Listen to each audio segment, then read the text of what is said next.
What's up, Dirt Trax viewers? Luke here once again at Can-Am's new model intro, bringing you some info on the Defender 6x6. I'm just going to come right out and say it, man. This is one tough looking vehicle. I mean, this thing looks like it is meant to go anywhere, mostly because it is, but I don't know. I just think it should have like a 50 cal mounted in the box. That's just how it looks to me. It's so tough. Thought I'd give you guys a quick overview of it though. Tell you some of the features, some of the the differences, the design features and things like that. This is obviously the camo version. The HD10 this year gets a boost in horsepower to 82. It also gets a boost in torque. So now they're claiming, Can-Am's claiming this is the highest torque in its class, which when you got 6 wheels and you're hauling, on a bed that big, that's kind of a huge deal. So good thing. I mentioned this in my other 2 walkarounds from this event. These wheels are just sick. These wheels are just gorgeous, 14-inch wheels. This vehicle comes with, let me see here, I believe they're 27s. Yeah, 27s. However, Can-Am has designed the 6x6 to clear 30s. That was smart. They know that this vehicle is going to be used in the mud and that guys who love to run in mud are going to use this thing for that purpose. So they designed it right out of the gate to clear 30s, no problem. So that was really a smart move. And obviously they understand their customer. So kudos to Can-Am for that. This is 64 wide and has arched lower A-arms for extra ground clearance. Again, a smart move on a vehicle that is designed for maximum traction, maximum go anywhere ability. It gets the facelift this year. Kind of looks like a transformer to me. I don't know. The nose of it looks like at any moment it could just say something. This whole rad grill area here pops right out easily so that you can get to your rad and clean it easily. That's a smart move. This has an accessory windshield and the accessory soft roof, so that's something to note. Interior wise, it's the same as all the new HD10s. You get your little storage toolbox thing here on this side. Little cubby holes down here at the bottom, nothing fancy. On the driver's side, there's a little bin above here. On a lot of the other models, there's a door, and then this plug here is where the 12-volt USB plug goes. And it comes standard on the other models. This one doesn't have that. It's more of a base model. It has the tilt steering, has the smaller gauge, still gives you lots of information. And of course it still has multiple modes: work mode, eco off, aka sport mode. So it does get all the modes and shiftable 4x4. However, one of the things that's important to note is that this vehicle does not have a turf mode. So that's really one of the reasons they came out with the Defender Pro. You get the box with a single rear axle, but you get turf mode. On this vehicle, the reason there's no turf mode is simply due to cost. Putting 2 turf mode modules in the back of this was going to be very expensive. And because this is sort of a more utility focused vehicle, Can-Am really strived to keep the price reasonable anyway. When you start adding extra differentials and full suspension systems and whatnot, price goes up, and this isn't a cheap vehicle. So I actually think that wasn't a bad move. I mean, the reality is there's no reason to buy this thing just for working around your yard. It's severe overkill just to be driving around the yard. Even like a golf course doesn't need anything like this. So that's I think a smart move in the end. I maybe an option for that, maybe have like a limited model that comes with all the fancy crap. Could come with a full air conditioned cab, and then turf mode on both axles at the back. That would be cool in the future, and who knows, maybe that's something we'll see.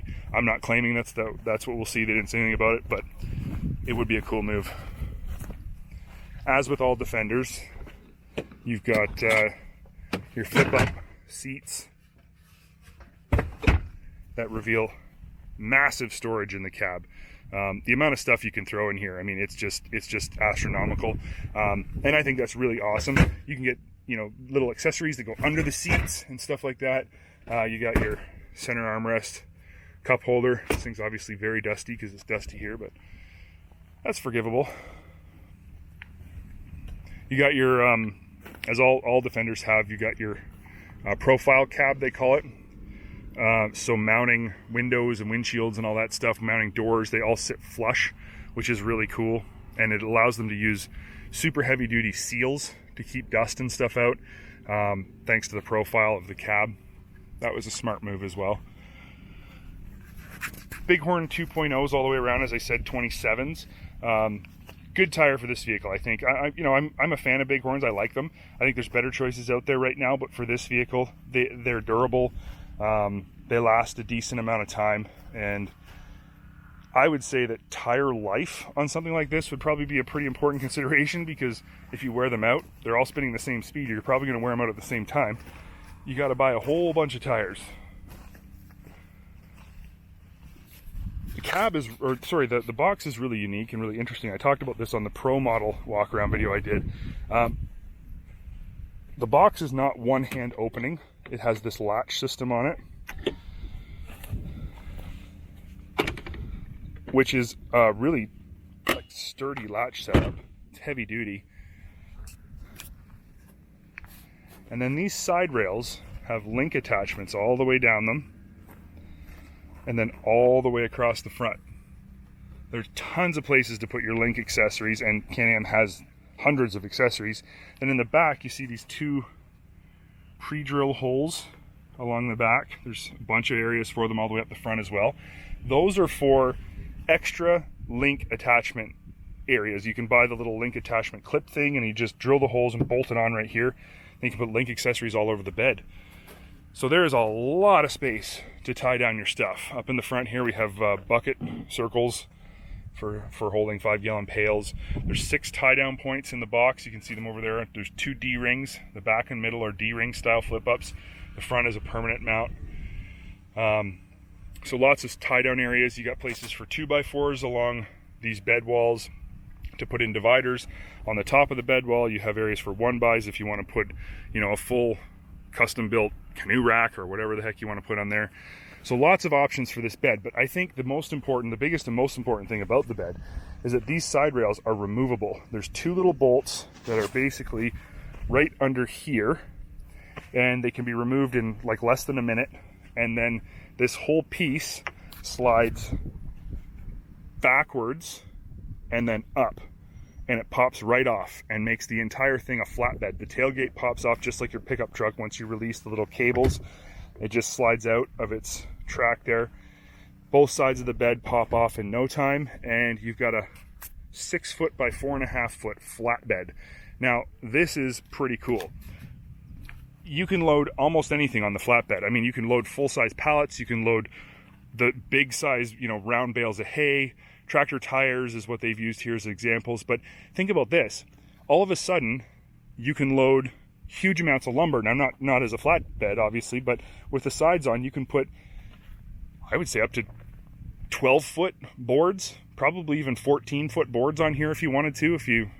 14s might be long, but you can put 12 foots with a tailgate and tie down the front. That's amazing. The amount of stuff you can put in here. With the sides off, loading stuff becomes easier. You can load pallets from the side or load large items from the side. So that's pretty useful. Just so many options, really, so many options with this bed. It's very intelligently designed. It's also awesome when you flip it up because of how big it is. So when you look at this thing flipped up, man, it looks like you're driving a dump truck.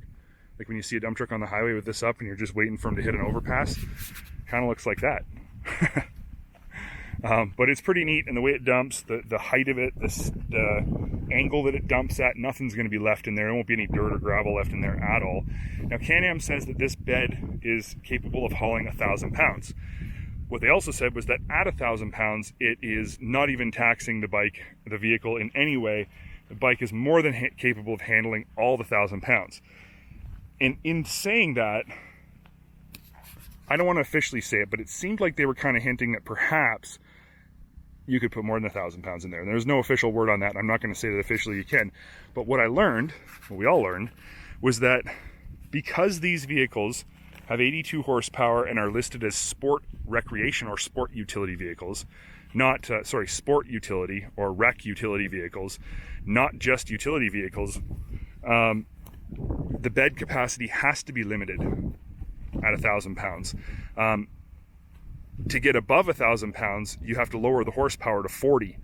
This has 82. So obviously Can-Am was pushing hard for that rec utility or sport utility categorization and wanted to keep this thing fun. And it is fun. It's a blast to drive. I mean, if you're going to take it in the mud, you need all 82 horsepower, obviously. So in doing so, they have to keep within that 1,000-pound bed limitation. That's my explanation of that. That's all I'm going to say about it. What's interesting, I think, of the design of the 6x6 is essentially all of this, not essentially, all of this and all of this is Defender 4x4 stuff. I mean, literally, that is the end of the frame on the Defender 4x4 right there. You can even see the 2-inch hitch receiver from the Defender 4x4 is still there. Suspension's the same, everything's the same. It's got a new diff with a rear output on it. And then you add this frame here. That's pretty much it. It's really not that in-depth. And obviously there's a lot to it, but they really just bolted a rear axle on a 4x4. So it's pretty straightforward and simple.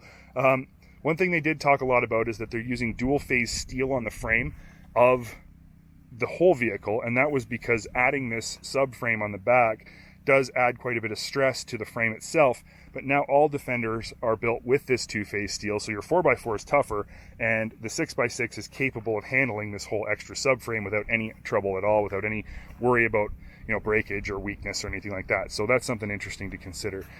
It's crazy when you look back here, though, how empty this all is. There's nothing in there. I mean, there's space in there for, well, shoot, you can almost fit a whole other motor in there. But definitely a big storage bin or something could go under there, no problem.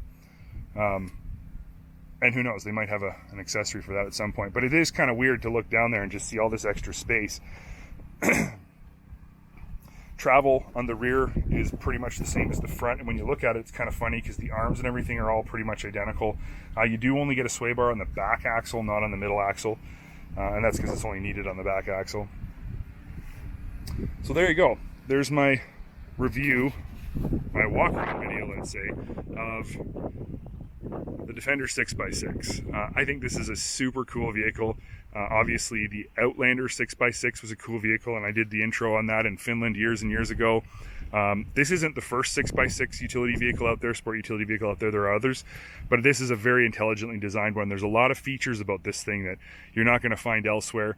I really like it. I think it looks trick. I think its capability is through the roof, both for recreation, going places that you've never been able to go before, and also for utility, just doing work and getting stuff done and hauling stuff. So really a cool vehicle, and stay tuned for a lot more info on this thing, a lot more info from this event that I'm at, a larger story on the show, but also hopefully we'll get our hands on one of these pretty soon and do a full test ride for you. So anyway, thanks for watching, guys. Make sure you like and subscribe.